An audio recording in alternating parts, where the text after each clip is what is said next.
Hello दोस्तों, Swami Vivekananda institute में आपका स्वागत है। मैं मुनिंद्र सिंह आज से आपको मैथमेटिकल साइंस पढ़ाऊंगा, जिसमें आपके सिलेबस के बारे में आज हम डिस्कस करेंगे। सबसे पहले हम बात करते हैं कि हमारा जो पेपर का पैटर्न है वो है आपका ऑब्जेक्टिव, मतलब एमसीक्यू। जो भी क्वेश्चन आएंगे आपके एमसीक्यू में होंगे, ठीक है। जो आपके टोटल 200 मार्क्स के होंगे, जिसमें आपके 3 पार्ट्स हैं, ठीक है। पार्ट्स जो है उसमें पूरा जो टाइम ड्यूरेशन है आपका 3 आवर्स का है, ठीक है। तो चलिए अब हम देखते हैं कि इनमें जो नेगेटिव मार्किंग है, तो नेगेटिव मार्किंग जो है सिर्फ 2 पार्ट में है, और वो कितनी है 1/4। यानी जितने क्वेश्चन में जो दे रखे हैं, यानी अगर कोई क्वेश्चन 1 मार्क्स का है तो उसकी जो नेगेटिव मार्किंग होगी वो 2.25 की होगी, ठीक है। और अगर कोई भी क्वेश्चन 2 मार्क्स का है तो उसकी जो नेगेटिव मार्किंग है वो 0.5 होगी, ठीक है। और अगर कोई 3 का है तो उसकी होगी 0.75, और अगर 4 मार्क्स का है तो उसकी होगी 1 मार्क्स। यानी हमें इसमें सबसे जो पहले देखना है वो ये देखना है कि हमारे पास जो नेगेटिव मार्किंग है वो कौन कौन से पार्ट में है। तो आज हम डिस्कस करेंगे, जिसमें हमारे पास सिर्फ 2 हैं, ए पार्ट और बी पार्ट। ए और बी पार्ट में सिर्फ और सिर्फ नेगेटिव मार्किंग है। पार्ट जो सी है उसमें आपकी कोई भी नेगेटिव मार्किंग नहीं है। यानी अगर हम नेगेटिव मार्किंग सी पार्ट में देखें तो बिल्कुल नहीं है, जिसमें हम चाहें तो सारे क्वेश्चन अटेंड कर सकते हैं। लेकिन आपको सबसे पहले ये देखना है कि पार्ट ए और पार्ट बी जो है उसमें आपकी नेगेटिव मार्किंग है, और इसमें आपको जो भी क्वेश्चन करना है वो एकदम एक्यूरेट करना है, क्योंकि नेगेटिव मार्किंग का सबसे बड़ा रोल रहता है आपके एग्जाम के अंदर, ठीक है। तो देखिए, इसको मैं नेगेटिव मार्किंग को कैसे क्लियरिफाई करता हूं। मान के चलिए आपने 10 क्वेश्चन अटेंड किए, ठीक है। 10 क्वेश्चन के जो मार्क्स आए आपके 100 हैं, और 100 मार्क्स में आपके 2 क्वेश्चन गलत हो गए। अगर आपके 2 क्वेश्चन गलत हैं तो इसका मतलब ये है आपका जो रेशियो था वो आपके क्वेश्चन के 8 करेक्ट हो गए, और जो 8 करेक्ट क्वेश्चन हैं वो जो आपके 80 मार्क्स बनेंगे, उनमें से ये 2 क्वेश्चन जो गलत हुए हैं वो भी नेगेटिव हो जाएंगे। यानी जो हमारे पास टोटल स्कोर है 80, उसमें से 2 नेगेटिव मार्किंग होने की वजह से मान के चलो इसका 1/4 करने पर 5 मार्क्स माइनस हुए तो 75 आ गए।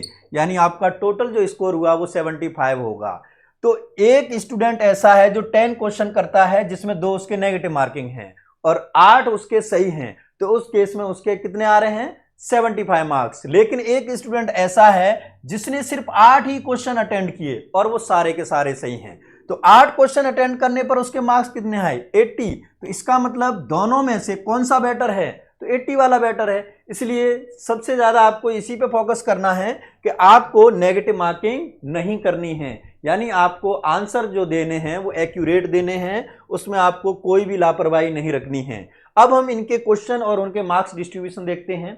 आपका जो पार्ट ए है वो है आपका 20 क्वेश्चन, पार्ट बी है आपका 40 क्वेश्चन, और पार्ट सी जो है आपका 60 क्वेश्चन। यानी तीनों पार्ट्स को मिला के टोटल जो क्वेश्चन आएंगे वो 120 आएंगे, यानी 120 क्वेश्चन। अब 120 क्वेश्चन जो हैं आपको पूरे अटेंड नहीं करने हैं, यही इस एग्जाम की खासियत है। उसमें से आपको पार्ट ए के अंदर 15 क्वेश्चन मैक्सिमम अटेंड करने हैं, पार्ट बी के अंदर 25 अटेंड करने हैं, और पार्ट सी के अंदर 20 क्वेश्चन अटेंड करने हैं। यानी टोटल आपको जो 3 आवर्स हैं उसके अंदर सिर्फ आपको 60 क्वेश्चन ही अटेंड करने हैं।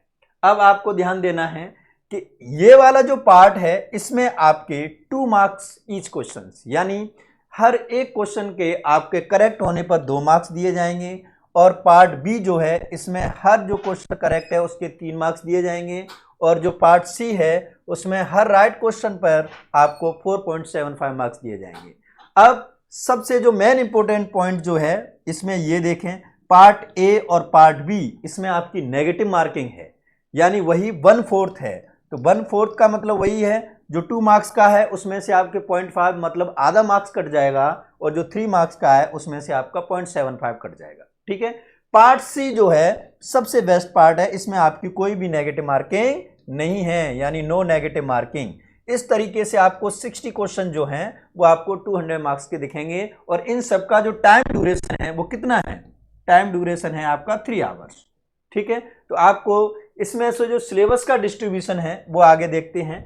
जो पार्ट ए है ये आपका जो है नॉर्मल है, जिसने भी मैथमेटिकल साइंस में पढ़ा है अब तक वो सिर्फ नॉर्मल है, सिर्फ फॉर्मूले वगैरह आपको रिवाइज करने हैं, जिसमें आपका रीजनिंग होता है, क्वांटिटेटिव एप्टीट्यूड के जैसे रेशियो प्रोपोर्शनल के सवाल होते हैं, ठीक है, आपका परसेंटेज होता है, आपकी CI PI होता है, कंपाउंड इंटरेस्ट, सिंपल इंटरेस्ट होता है, ठीक है। इस टाइप के जो क्वेश्चन हैं ये मैं मानता हूं आप लोग अगर सही से भी करोगे तो 12 क्वेश्चन जो है इजीली एवरेज स्टूडेंट कर सकता है, इसमें कोई बड़ी बात नहीं है, ठीक है, क्योंकि 20 क्वेश्चन है, उसमें से हमें 15 ही करने, पूरे 20 क्वेश्चन करने भी नहीं है। और ये पार्ट एक ऐसा है जिसमें मैक्सिमम बच्चे जो हैं जिनका स्कोर सही रहता है उनके पूरे के पूरे 15 के 15 क्वेश्चन सही होते हैं। हमें सबसे ज्यादा जो है इन दोनों में प्रॉब्लम आती है, क्योंकि ये जो पार्ट है आपका वो आपका BSc और MSc में आता है, उसकी वजह से हमें ये सारा करना पड़ता है। तो देखिए इसका जो डिस्ट्रीब्यूशन है उसके लिए देखो, ये पार्ट ए का है जिसमें आपकी ये जनरल साइंस है, क्वांटिटेटिव है, रीजनिंग है, और ये DI आता है। जो बी पार्ट है उसमें सब्जेक्ट आता है, और ये पूरा की पूरा आपका सब्जेक्ट का है, ठीक है। तो इसी पर हम मेन फोकस करेंगे, हमारा जो बी और सी पार्ट है इसमें से ही देखेंगे, ठीक है। इसमें जो आपका है देखो, पार्ट बी है और पार्ट सी है, इसका सिलेबस के लिए आपकी यूनिट जो फर्स्ट है उसमें देखो क्या क्या सिलेबस है। आपका सबसे पहला जो है सेट थ्योरी वाला है जो आपने BSc में पढ़ा हुआ है, ठीक है। उसके बाद आपकी जो है रियल नंबर सिस्टम आते हैं, ठीक है, फील्ड आता है, आपकी ये जो आर्किमिडीज प्रॉपर्टी आती हैं, सुप्रीमम आता है, इन्फीमम आता है, ये आपकी कंटिन्यूटी आती है, डिफरेंशिएबिलिटी आती है, और ये आपने राइमन सम्स पढ़े हैं। जो भी आपने BSc में पढ़ा है वो सारा की सारा आपके अंदर आएगा इसमें, ठीक है।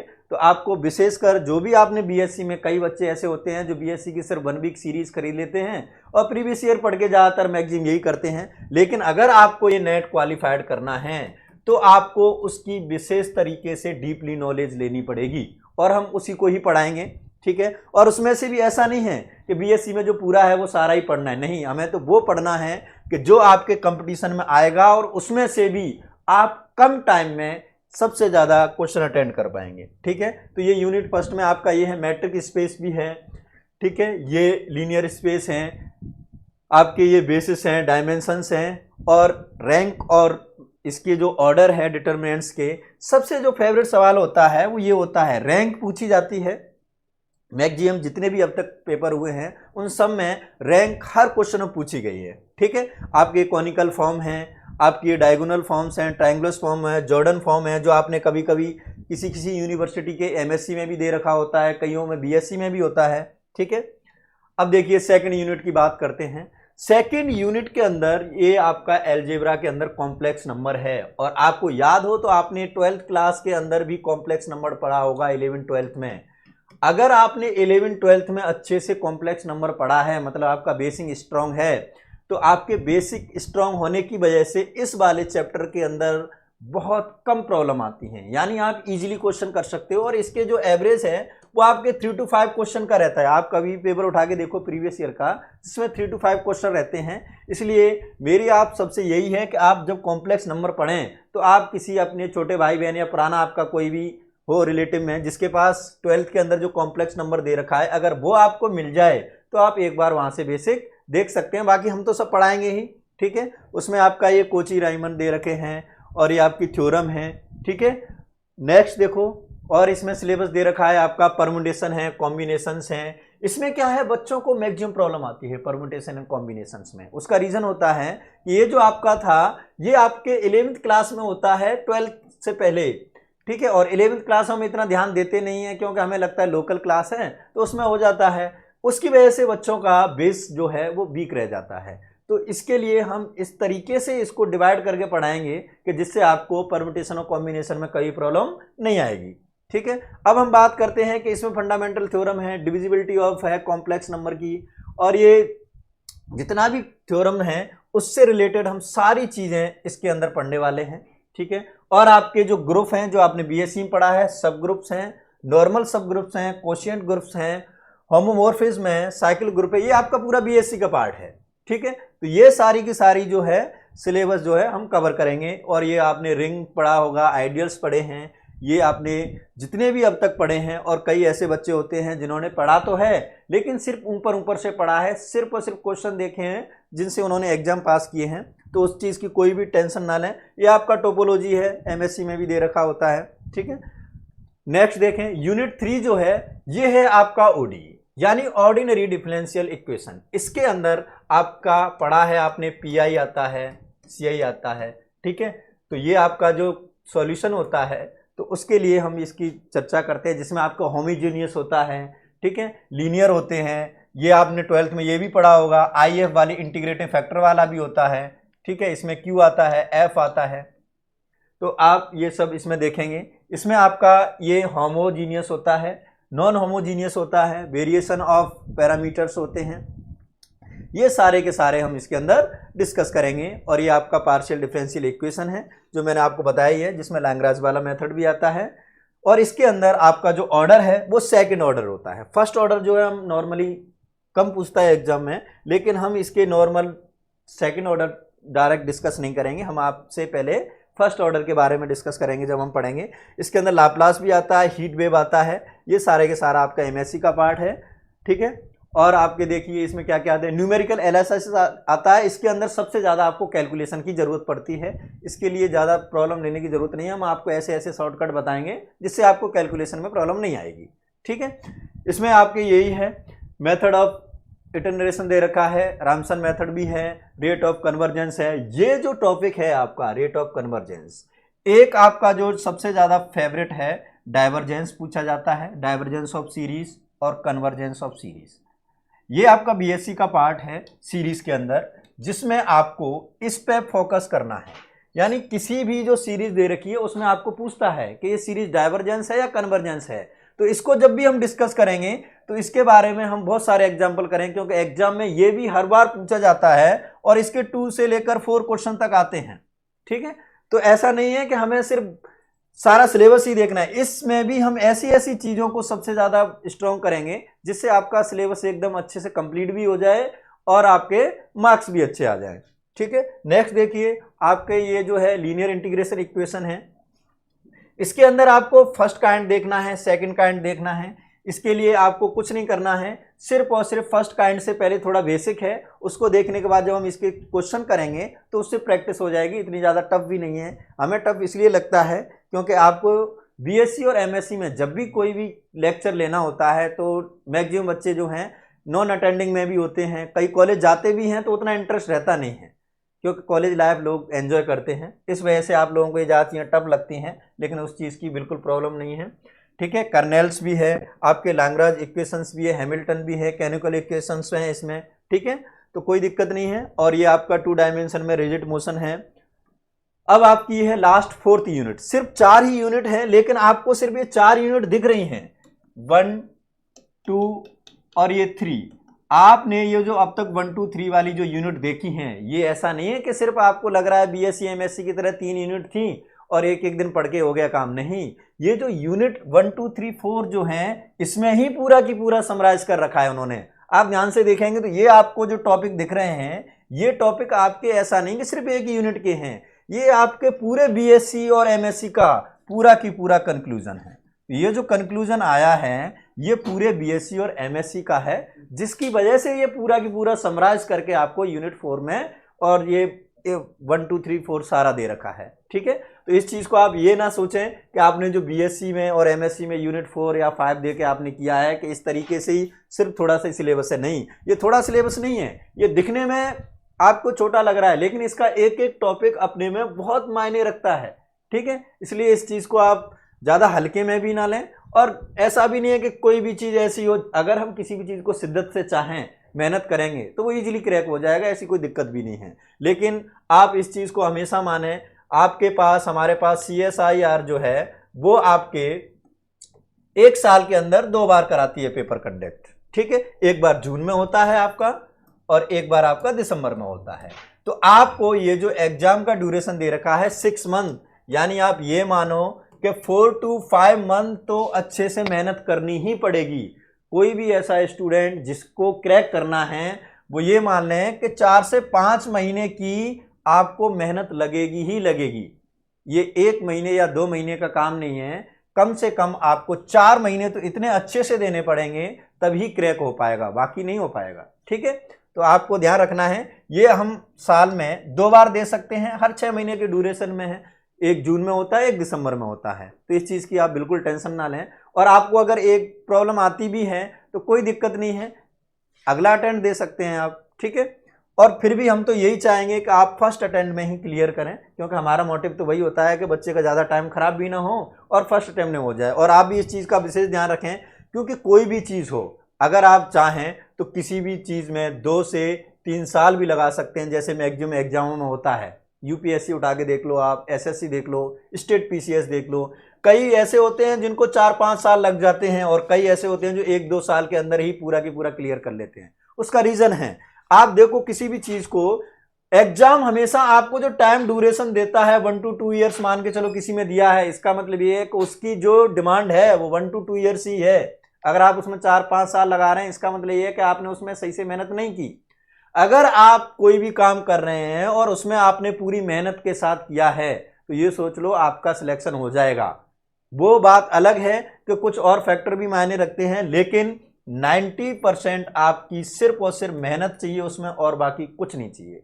आपने अगर मेहनत की है तो आपको खुद अंदर से फील होता है कि हाँ हमारा सिलेक्शन हो जाएगा। इसलिए ध्यान रखें, अगर आपको ये 6 मंथ दिए जा रहे हैं तो आप इस पूरे 6 मंथ को अच्छे से यूटिलाइज करें। ऐसा नहीं है कि 10 दिन पढ़ लिए, चलो लाओ ब्रेक लेते हैं, कहीं घूम के आ जाते हैं।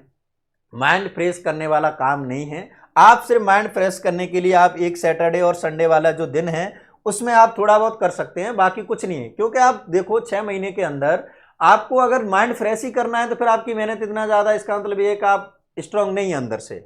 इसलिए ध्यान रखें, कोई भी काम हो उसमें आप टाइम खराब ना करें, जितना टाइम है उसमें अच्छे से कवर करें, ठीक है। और देखो आपका जो यूनिट 4 का लास्ट वाला ये पार्ट में है, इसके अंदर आपको स्टैंडर्ड डिस्क्रीट दे रखा है, कंटिन्यूस वाला भी है, और ये आपका मेथड ऑफ एस्टिमेशन है, प्रॉपर्टी है, ठीक है। और आपके ये गॉसियस मार्कोव मॉडल्स लॉ हैं। तो सिलेबस की कोई दिक्कत नहीं है, सिलेबस आपको हर जगह मिल जाता है। तो हमारा मोटिव सिलेबस आपको एक बार इंट्रोड्यूस कराना है, बाकी तो हमारा यही है। आपसे यही रिक्वेस्ट है कि अगर आप इसमें 5 से 6 महीने का ड्यूरेशन ले रहे हैं तो आप पूरा की पूरा फोकस इसमें पढ़ने पर ही लगाएं, बाकी काम ना करें। क्योंकि अगर आपने ये शिद्दत से 5-6 महीने पढ़ लिए तो आपका सिलेक्शन निश्चित है, उसमें आपको कोई दिक्कत नहीं होने वाली है। अगर आप उसमें भी आप सोचेंगे चलो कोई नहीं अगले 6 महीने बाद फ्री पेपर है, अरे तो इससे अच्छा है कि आप आराम आराम से मेहनत करते रहो। लेकिन मेरा मानना यह है, अगर कोई भी स्टूडेंट 5 से 6 महीने अच्छे से मेहनत कर लेता है और ज़्यादा टाइम भी नहीं देना है विद कोचिंग, अगर कोचिंग में आप 3 से 4 घंटे का टाइम भी अगर कहीं पर दे रहे हैं और घर जाके आपने ज़्यादा नहीं 5 से 6 घंटे आपने पढ़ लिया, यानी टोटल अगर आप 8 से 10 घंटे आपने पूरे दिन के अंदर स्टडी की है तो आपका सिलेक्शन हो जाएगा, उसमें आपको कोई प्रॉब्लम नहीं आने वाली है। लेकिन हम करते क्या हैं, 8 से 10 घंटे पढ़ते तो हैं, लेकिन क्या किया हमने, आज पढ़ लिए कल नहीं पढ़े, 2 दिन पढ़ लिया तीसरे दिन नहीं पढ़ा आपने। अरे कोई भी चीज हो, आपने खरगोश और कछुए वाली कहानी तो जरूर सुनी है। आप इसको ध्यान से देखें कि इसमें जो कछुआ होता है और खरगोश होता है, लोग ये सोचते हैं कि नहीं खरगोश तेज दौड़ता है, नहीं दौड़ता है, लेकिन वो हम अपनी रियल लाइफ में भी देखें तो हमारे साथ भी यही होता है। हम खरगोश की तरह दौड़ना तो चाहते हैं और दौड़ते भी हैं, लेकिन होता क्या है, हम खरगोश की तरह बीच में डिसकंटिन्यूअस हो जाते हैं। कोई भी चीज, किसी भी चीज में अगर आपने कंटिन्यूटी नहीं बरती तो ये सोच लो आपने जो 10 दिन पढ़ा और आपने 2 दिन गैप दे दिया, उसका 50% आपका दिमाग से गायब हो जाएगा। इसलिए आप हमेशा ऐसी चीज पर ध्यान रखें, कम पढ़ें, 8 से 10 घंटे पढ़ें, लेकिन रेगुलर पढ़ें, कंटिन्यूटी ब्रेक नहीं करनी है हमें। और कई बच्चे ऐसे होते हैं जो दिन में 10 से 12 घंटे पढ़ते हैं और इतना टाइम होता है अपने पास सफिशिएंट है, क्योंकि कोई जरूरी नहीं है कि आप 6 घंटे की ही नींद लें। मैं तो ये कहता हूं आप 8 घंटे की प्रॉपर नींद लो अच्छे से। लंच वगैरह डिनर वगैरह करने में आप 2 घंटे भी खराब करते हैं तो 10 घंटे हो गए आपके, बचे कितने, 14 आवर्स। आप 40 आवर्स भी पूरा ही मत पढ़ो, 4 घंटे कुछ भी कर लो, लेकिन फिर भी 10 घंटे अगर आप निकाल के पढ़ लोगे ना तो मेरा आपसे प्रॉमिस है कि आप उस पेपर को क्वालिफाइड कर जाएंगे, ठीक है। तो ये रहा आपका इसके बारे में पूरा इन्फॉर्मेशन। और अगर आपको कोई भी क्वेरी हो तो आप कमेंट में बता सकते हैं, और हमारा जो कॉन्टैक्ट नंबर है नीचे उस पर कॉन्टैक्ट करें। Thank you so much.